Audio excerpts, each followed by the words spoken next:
ibintu bitanu ugomba kwitondera wowe mukobwa mu gihe umuhungu mukundana yamaze kukubwira ati ndifuza yuko ari wowe uzambera mama w'abana, ndifuza yuko ari wowe uzambera umugore, ndifuza yuko ubuzima bwanjye busigaye ari wowe twabumarana, ndifuza yuko ubuzima nsigaje muri iyi si ari wowe twaba turi kumwe.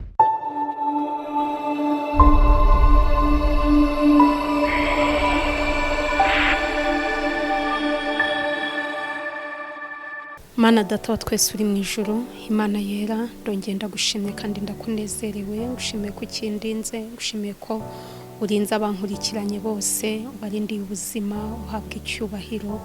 Data nkweretse iki kiganiro tugiye kuganiraho, ndagusabye ngo abacyumva kibagirire umumaro cyane abo kireba, ndetse nyiringabo Imana na buri wese wundi uri bucyumve kimugirire umumaro. Urakoze mubyeyi, bana natwe muri aka kanya, byose tubisabye twizeye mu izina rya Yesu, amen.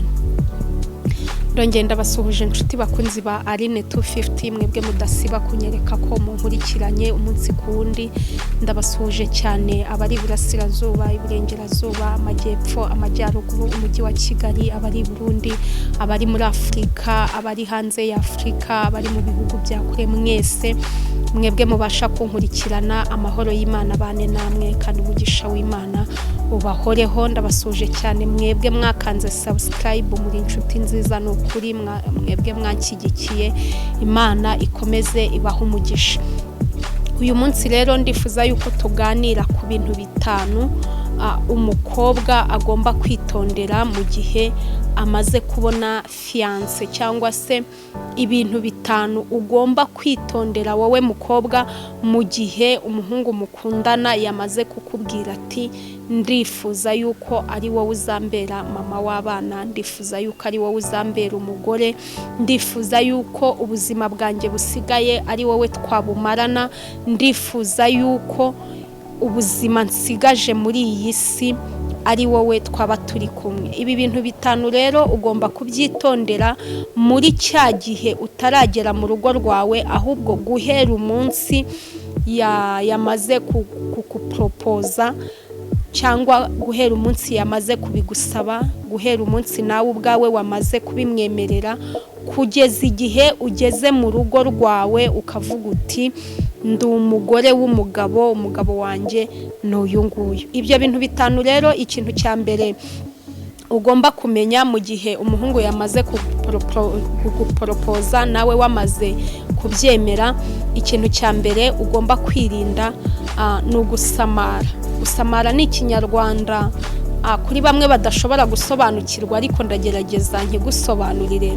Gusamara ni igihe umuhungu amaze kukubwira ati rero ndifuza yuko ari wowe twakomezanya urugendo rw'ubuzima, wamara kubimwemerera, kuva uwo munsi umuntu wese muhuye nawe ukajya umubwira uti ese uzi amakuru mfite, ese uzi noneho ukuntu bimeze, ubu nanjye nsigaye mfite fiance, ubu nanjye mfite umusore, twamaze kwemeranya ko tuzabana, ubu twatangiye gahunda z'uburyo ki twabishyira ku mugaragaro abantu bose bakabibona.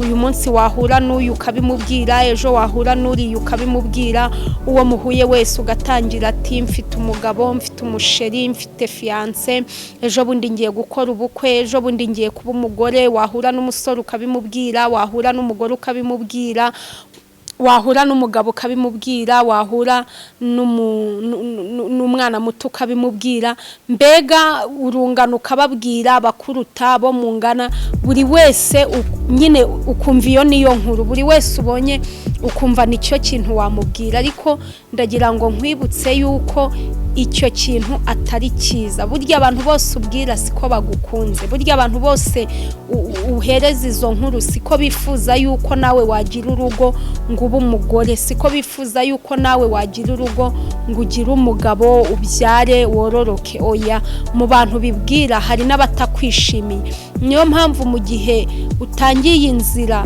yo kugira ngo wowe n'uwo mukundana mutangire mushyire ibintu ku murongo, ejo cyangwa ejo bundi mubane, bigusaba kugira ibanga. niyo mpamvu utagomba gusamara, bigusaba kwitonda. Niyo mpamvu utagomba kubibwira umuhisi n'umugenzi. Ikintu cya mbere ugomba kumenya ni ukwirinda gusamara. Cya kabiri ni uguhindura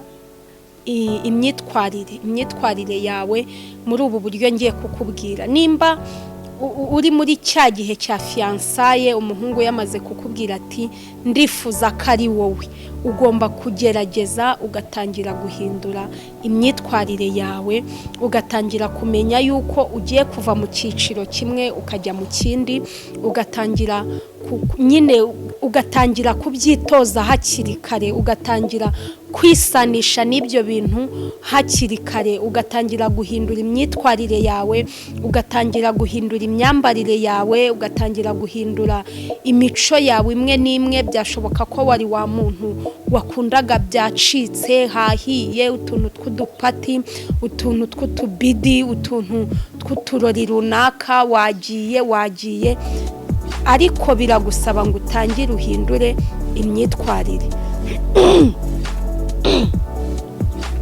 Biragusaba ngo utangire uhindure imico, biragusaba ngo utangire uhindure imyambarire, biragusaba ngo utangire wisanishe n'icyiciro ugiye kugeramo, utangire ubyitoze hakiri kare kugira ngo nubigeramo nyirizina hatazagira ikigutonda, hatazagira ikikugora, kubera yuko utabonye umwanya wo gutangira kubyitoza.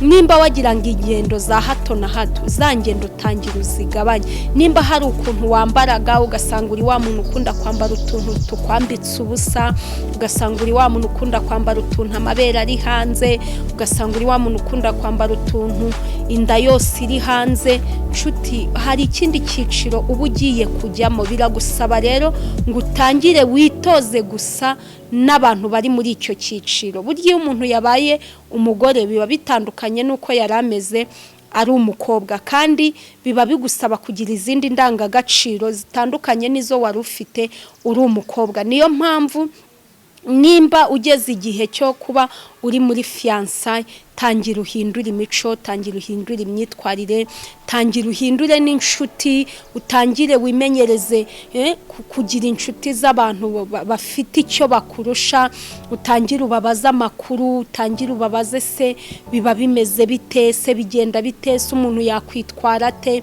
ese umuntu yakwifata ate.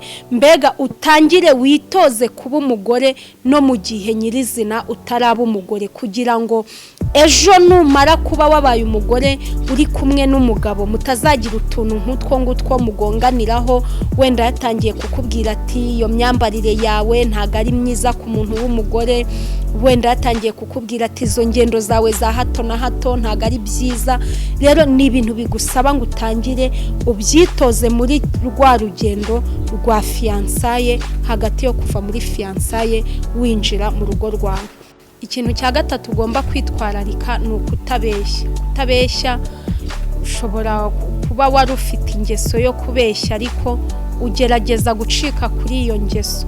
Yaba ari ukubeshya umuntu muziranye bisanzwe, yaba ari ukubeshya umuntu w'inshuti yawe, yaba ari ukubeshya, mbega kubeshya bigusaba ngo ugende ubicikaho. Kubera iki? Hari igihe muri kiriya gihe cya fiyansaye umuhungu ashaka kukumenyaho ibintu runaka, cyangwa se ashaka kukureba mu buryo runaka washaka, ariko akavuga ati uyu muntu ntago njyewe ndi bugende ngo mbimubaze uku nguku ngo abimbwire. Akavuga ati reka nkoreshe runaka amwinje cyangwa se abimubazeho numve. Ugasanga rero uwo muntu aje nk'igikoresho cya fiyanse wawe yanyuzemo, ariko uwo muntu yaza yakubwira ibintu aho kugira ngo umubwize ukuri, ugatangira ukamubeshya. Rimwe na rimwe ashobora no kukubaza ati ese uriya muhungu ese uramukunda koko bya nyabyo? Ese wowe n'amarangamutima yawe uba wumva koko yakubera umugabo ukamwubaha ukagira iki? Utabizi wenda yuko ari we yatumye.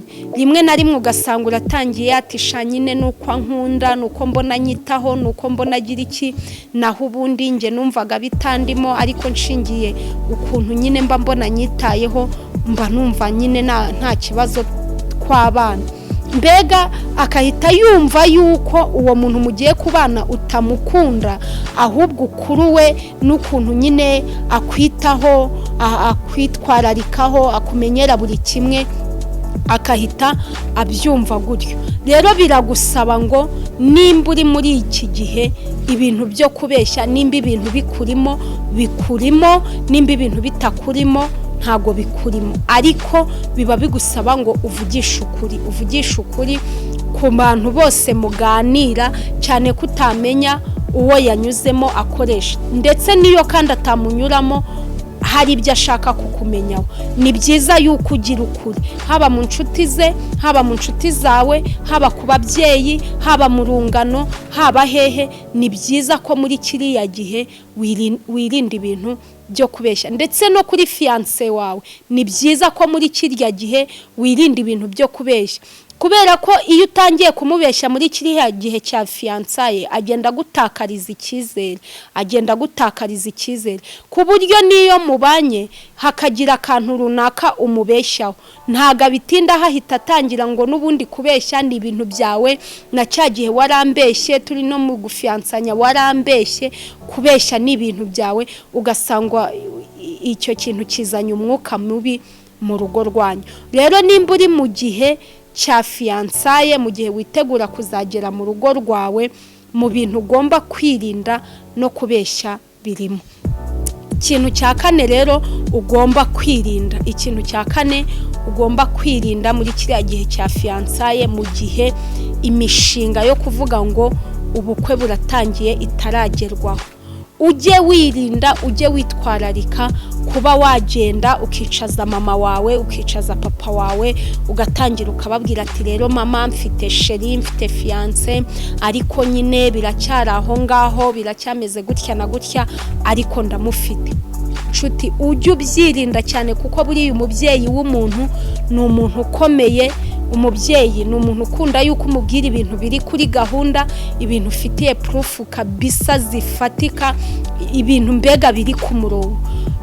Byababaza cyangwa se byaba biteye agahinda uyu munsi bakikubwira bati ndifuza ko wambera umugore, ndifuza ko byagenda gutya na gutya, bidateye kabiri ukabugiye ku babyeyi, ukabubwiye mama wawe ati mfite chérie, tugiye kubana, tugiye gukora ubukwe, ejo bigahinduka, ejo bundi ukamubwira undi, ejo bundi ukamubwira undi. Icyo gihe umubyeyi wawe asigara abona mbega nta gahunda ugira muri wowe, uri biri hanze, mbega utazi kumenya umuntu ufite ukuri, mbega bahita bakubonamo ubwana bwinshi.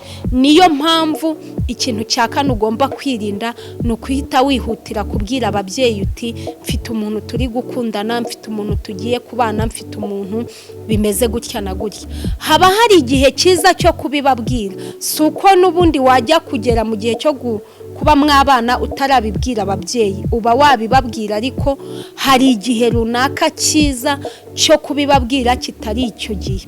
Icyo gihe rero ushobora nacyo kwibaza ngo ni iki, nacyo kirahari nzakikubwira.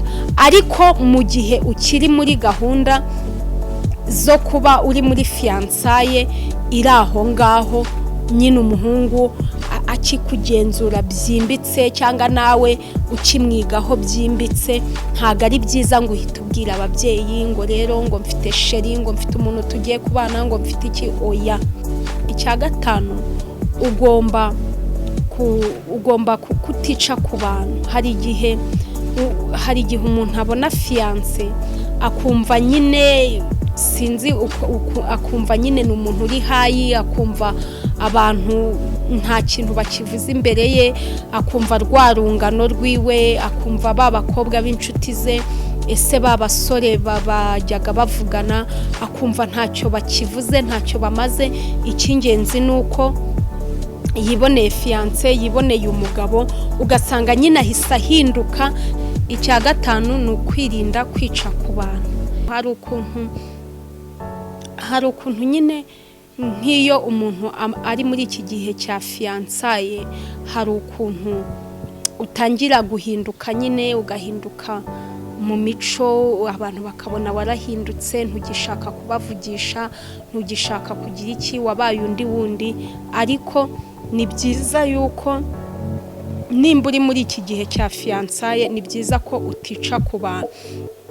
Nakubwiye yuko ugomba kwirinda kuba umwasama cyangwa se ngizo gahunda zawe uzibwira umuhisi n'umugenzi, uzibwira umuntu uwo ari we wese. Oya, ntabwo nyine ari byiza. Ariko kuba atari byiza ntibivuze ngo unice ku bantu, ntibivuze ngo ba bantu rwa rungano rwawe, b'abakobwa, b'abasore, baba papa muziranye, baba mama muziranye, b'abana bato, ntabwo bisobanuye ngo ubiceho ngo babone ngo uri uwundi muntu, babone warahindutse, babone iki. Oya, ahubwo ubishoboye kiriya gihe nicyo gihe cyiza cyo kwiyegereza abantu, ukabereka urukundo, ukabereka kubitayeho, ukabereka yuko nyine muri kumwe, cyane ko mu minsi iri imbere ubu uzabakenera bagutahiye ubukwe, bagutwerereye, bagushyigikiye, bari kukugira inama, bari kukubwira ngo bigenda gutya, itware gutya, ibintu nk'ibyo. Rero ikintu cya gatanu ugomba kuzirikana rwose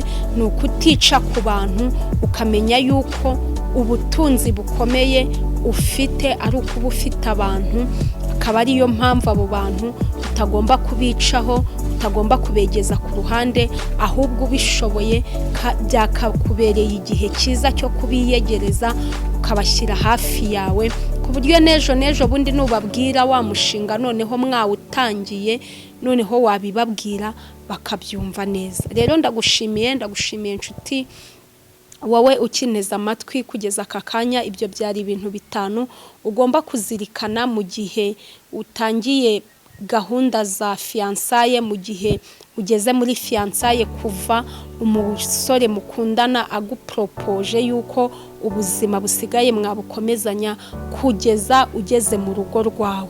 Rero ibiganiro byacu nakagaruka, ubutaha tuzabakorera n'ibindi biganiro byiza. Nimba wowe uri kunkurikira utarakora subscribe, ndagusaba ngo uyikore kugira ngo n'ubutaha ibiganiro byacu ujye ubasha kubikurikirana. Imana y'amahoro rero ikomeze ibagirire neza. Komenti zanyu ziracyakenewe. Nawe nimba hari ukundi kuntu wumva umuntu ashobora kwitwara muri kiya gihe cya fiyansaye, watubwira muri komenti, byadufasha. Imana ikomeze kuduhana umugisha, kadushima Imana.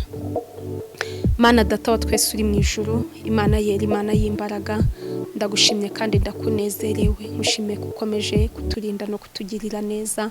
Nkweretse iki kiganiro abazacyumva kizabagirira umumaro, zakora iby'imbaraga kuri bo, zitamurure, uzigaragaze. Urakoze mwami w'amahoro, urakoze mwami w'imbaraga, korera byose kwiyubahisha. Tugusabye bike byinshi biduhera ubuntu, kandi ibyo byose tubisabye dushima mu izina rya Data wa twese, n'iry'Umwana, n'iry'Umwuka wera. Amen.